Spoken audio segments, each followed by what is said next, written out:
Faleminderit, kryesues. Të nderuar familjarë të personave të pagjetur, familjarë të viktimave e dëshmorëve të luftës, qytetarë të Republikës së Kosovës. Kjo seancë e ftuar me iniciativën e Saranda Bukujevcit dhe Andin Hotit e tregon më së miri dështimin e institucioneve tona që të adresojnë në mënyrën e duhur çështjen e personave të zhdukur. Dështimi që edhe 19 vite pas luftës e kanë karshin 1652 familjeve që çdo ditë përballen me ankthjen dhe dhimbjen për më të dashurit e tyre. Ashtu si e përmendi edhe Saranda, përderisa ne po diskutojmë këtu, gjykata e lartë e Beogradit 2 ditë më parë e liroi para kohe nga burgu kriminalin Sasha Cjetan, person i cili i vrau 14 civil shqiptar, nga ta 7 fëmijë. Dhe në anën tjetër, shumë kriminal, numri më i madh i atyre që kryen masakra nuk u dënuan asnjëherë. Ashtu si e pam edhe në dokumentarin që u shfaq sot këtu, me moton kur nuk ka kufoma, nuk ka viktima, Serbia pretendon të mbulojë gjenocidin që e bëri në Kosovë dhe familje të tëra vazhdojnë të përballen jo vetëm me dhimbjen për humbjen e më të dashurve të tyre, por edhe me atë të mos informimit për fatin e tyre. Pranvera edhe si vjetë, sikurse gjithë këto vite, vazhdon të vijë me kujtime të treshta në Kosovë, me dhimbje e mall, me krenari e mleth. Secili nga ne e ndjen në peshë të rënd në zemër, secili nga ne kemi së paku një familjar, një mik, një shoqe, një nxënës për të cilin ndjejmë mall e dhimbje. Kujtoj humbjen e tyre dhe presim një lajm për të mësuar për ata që akoma janë të zhdukur. Secili nga ne njohim familje të tëra që nuk din asgjë për fatin e më të dashurve të tyre. Dhe sot ne kërkojmë drejtësi për të gjitha viktimat civile të luftës, për secilin qytetar të Republikës së Kosovës, por të vetëdijshëm se asnjëherë aparati shtetëror, gjenocidi planifikuar që ka bërë shteti serb ndaj civilëve shqiptar, në asnjë moment dhe në asnjë rast nuk mund të barazohet e as të krahasohet me ndonjë rast individual që mund të ketë ndodhur për motive të ndryshme. Fragmentet e dokumentarit që i pam sot nga gjykimi në tribunalin e Hagës e vërtetojnë se zhdukja e kufomave të civilëve shqiptar ka qenë planifikuar dhe organizuar nga institucionet më të larta shtetërore. Unë sot nuk kam si të mos kujtoj qytetin tim të lindjes.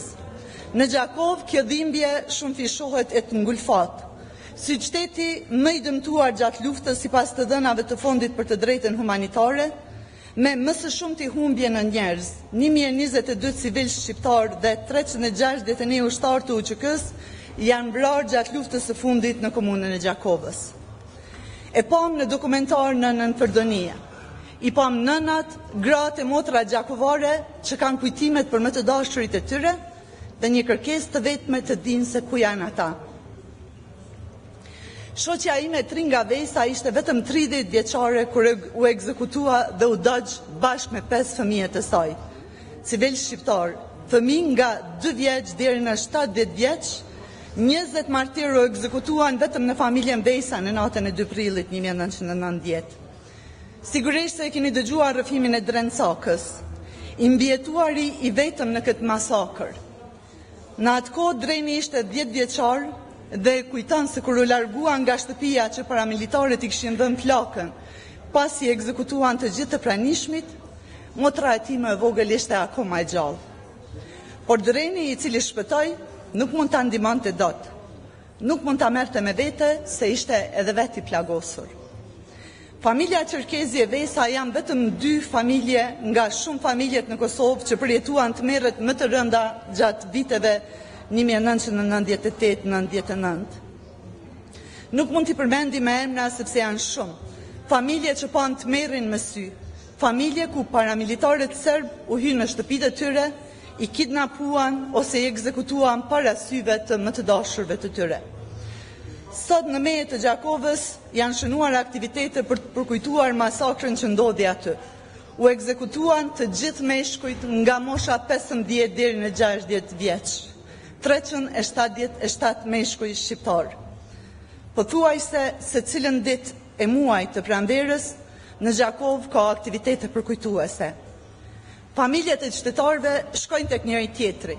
Ata nuk flasin shumë, sepse e kuptojnë pa fjalë njëri tjetrin. I kanë dhimbje të njëjta, i kanë plagët e hapura dhe ëndrat e këputura në gjysmë. S'ka familje në Gjakovë që nuk përballet me këto dhimbje, që nuk kanë historinë e tyre të trisht e të dëmshur për ta treguar. Dhe sikur në Gjakovë, masakrat e vrasjet e civilëve kanë ndodhur gjithandej në Kosovë. Qytetarë civil, vajza, djem, gra e burra, akoma të pagjetur. Familjet pas dhimbjes që e kanë përmballen nga akti i përditshëm për mos informimin e tyre. Janë familje të tëra, janë lagje, fshatra e qytete që kanë të drejtë të dinë për fatin e më të dashurve të tyre. Çështja e të pagjeturve përfundimisht duhet të trajtohet me gjithë seriozitetin, profesionalizmin dhe mendjen dhe këmbguljen që e meriton. Ajo duhet të jetë temë bisedimi në secilin tavolinë bisedimesh dhe jo vetëm kaq. Ajo duhet të jetë parakusht për çdo marrëveshje të ardhshme me Serbinë. Serbisë duhet i përsëritet çdo ditë e çdo herë e vërteta se ata kanë kryer krime, kanë vrarë civil, gra e fëmijë, kanë vrarë foshnje e pleq, kanë bërë gjenocid. Ata duhet të mbajnë përgjegjësi për veprimet e tyre, duhet të kërkojnë falje dhe duhet të dënojnë kriminalët. Pa ndodhur kjo, s'mund të arrihet paqja në mes të dy vendeve. Unë besoj se qytetarët e Kosovës janë paqësorë të gatshëm për të ecur përpara, por për këtë duhet bërë hapi i parë nga Serbia. Krimi duhet të ndëshkohet, e qeveritarët tanë dhe secili nga ne duhet jo vetëm të kërkojmë këtë, por të insistojmë para çdo bisede apo marrëveshje me Serbinë. Familjarët dhe secili nga ne kemi të drejtë të dimë për fatin e secilit person të zhdukur në Kosovë. Faleminderit.